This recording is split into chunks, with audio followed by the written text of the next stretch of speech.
খাট পালং আর সোফা বুঝাইয়া দিয়া কবরে চলে গেলেন, সন্তানের দিকে তাকাইলেন না। তে মানুষ হইল না জানোয়ার হইল? হ্যাঁ, 16 বছরের মেয়েটা, 18 বছরের মেয়েটা এত রঙ্গরসে রূপে সাইজা, এত টাইট কাপড় পরে রাস্তায় যায়, আপনি বোঝেন না? আপনি চিরা খান, আপনি মাইয়ার বাপ, আপনি বোঝেন না? আপনার জি কই যায়, কারে দেখাইতে যায়? আপনি বন দিয়া চা দিয়া বিজয় খান, থাকে ঘটনা কি? আল্লাহ আমাদেরকে হায়া দান করেন, আল্লাহ আমাদেরকে বিবেক দান করেন। যদি দিলের মধ্যে এই বুঝ আসে যে আমাদের পরিবর্তন দরকার, আমাদের বদলানো দরকার, আমাদের জীবন গঠন দরকার, আল্লাহ তাআলা আমাদেরকে, আমরা যদি এটা বুঝি যে আমাদের পরিবর্তন দরকার, বদলানো দরকার, জীবনটা সাজানো দরকার, জীবনটা গঠন করা দরকার, তাইলে আমাদের সামনে আমাদের জীবন পরিবর্তনের জন্য, জীবন গঠনের জন্য একটা মোক্ষম উত্তম সুবর্ণ সুযোগ মাহে রমজান। বলেন আলহামদুলিল্লাহ। কি বলেন না, কি সুযোগ!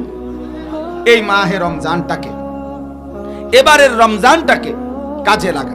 জীবনটা যদি পরিবর্তন করতে চাই, সাজাইতে চাই, গঠন করতে চাই, বদলাইতে চাই, তাইলে বড় উত্তম একটা সুযোগ মাহে রমজান। মাহে রমজান, মাহে রমজান জীবনটা পরিবর্তনের একটা সিদ্ধান্ত নেন। সমস্ত গুনাহ নাফরমানি ছেড়ে দিয়ে আল্লাহর ইবাদতে ডুবে যান একটা মাস। আল্লাহ বলবেন, বান্দা, আমাদের বুজুর্গদের মুখে আমরা শুনছি, আল্লাহ বলছে, বান্দা, তোমার ঈমান তোমার জান্নাতের পাসপোর্ট, আর তোমার তাকওয়া তোমার জান্নাতের ভিসা। আমি আল্লাহ তাআলা 30টা দিন, একটা মাস আমার হুকুম যদি মানো, গুনাহ বর্জন করো, আমার হুকুম মানো, আমি 30 দিনের ভিতরে, 31 দিন লাগবে না, 30 দিনের ভিতরে তোমার ঈমানের পাসপোর্টে তাকওয়ার ভিসা লাগায়া তোমার জান্নাতের গাড়িতে উঠায় দেব। এক মাসে তোমারে মুত্তাকি বানায়া জান্নাতি বানাই দেব। এই জন্য বান্দা গুরুত্ব দাও। অতএব বন্ধু আমার, আমরা গুরুত্ব দেই।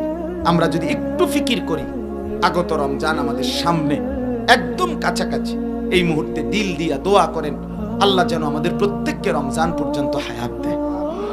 আর আগামীকাল রবিবার দিবাগত রাত লাইলাতুন নিসফে মিন শাবান, আপনারা এই রাতে ইনফেরাদি, অর্থাৎ একটা কথা শুধু, আমিও আলহামদুলিল্লাহ কম বেশি পড়ালেখা করছি, চুরি করে ফাঁসও করি নাই, মাটির তলের থেকে বাইরেছি না, কথা বুঝছেন না? আমি যেন সান্দের দেশের থেকে পড়ছি না, কাজেই পড়ালেখা করেই বললাম, কোরআন হাদিস পড়েই বললাম, এবং হাদিস এর ব্যাখ্যা পূর্বপুরি মনীষীদের সমস্ত বক্তব্য পড়েই আপনাদেরকে বলছি। লাইলাতুন নিসফে মিন শাবান মানে যেটাকে আমরা শবে বরাত বলি, এটা হাদিস সম্মত। বলেন আলহামদুলিল্লাহ। কিন্তু মূল বিষয় কি? মূল বিষয় হলো, এটা কোনো অনুষ্ঠান না, এটা কোনো উৎসব না, এটা কোনো অনুষ্ঠান না, এটা সম্মিলিত কোনো প্রোগ্রাম না। কথা বুঝছেন কিনা বলেন?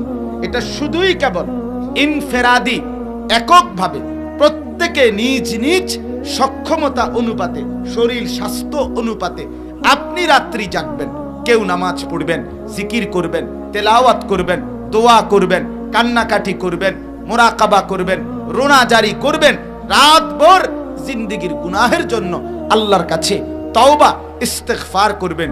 এতটুকু হাদিস সম্মত, এতটুকু সুন্নাহ সম্মত, এতটুকু উলামায়ে কেরামের অনুমোদিত। কিন্তু এটাকে উপলক্ষ করে মসজিদকে বাতি দিয়া সাজানো, বিশাল করে রং ঢং করা, অথবা বিরানির ড্যাগ, খিচুড়ির ড্যাগ, জিলাফির ফুটলা, অথবা দিনের সম্মত নয়। কাজেই প্রান্তিকতার শিকার না হই। কেউ বেশি মূল্যায়ন দিতে গিয়া এটার একেবারে উৎসব অনুষ্ঠান বানাইয়া এটার একবারে খিচুড়ি বানাইয়া লাইছে, আবার কেউ এটাকে ছাড়তে গিয়া একদম কিচ্ছু নাই, এটা শেকড় সুদ্ধা উঠাইয়া হালাইয়া দিছে। না, দোনোটাই আপনার প্রান্তিকতা, দোনোটাই ইফরাত তাফরিদ। বরং এই দুইয়ের মাঝখানে একাকিত্বে আপনি সন্ধ্যা থেকে ফজর পর্যন্ত রাত্রি জাগেন, তওবা করেন, ইস্তেগফার করেন, তিলাওয়াত করেন, দোয়া করেন, কান্নাকাটি করেন, কিছুক্ষণ বিশ্রাম করেন, আবার ওঠেন। প্রত্যেকে প্রত্যেকের তৌফিক অনুপাতে আগামী কালকের রাত্রটাতে কেঁদে কেটে গুনাহ মাফ চেয়ে সামনের রমজানে পূর্ণ ইবাদতের যে শক্তি দরকার, অ্যাটম দরকার, পাওয়ার দরকার, এই রাতে অর্জন করে রমজানটাকে গঠন করা, আখিরাতটাকে সাজাবার পূর্ণ প্রস্তুতি নেবেন। বলেন ইনশাআল্লাহ, বলেন ইনশাআল্লাহ, বলেন ইনশাআল্লাহ। আল্লাহ তাআলা আমাদেরকে তৌফিক দান করেন।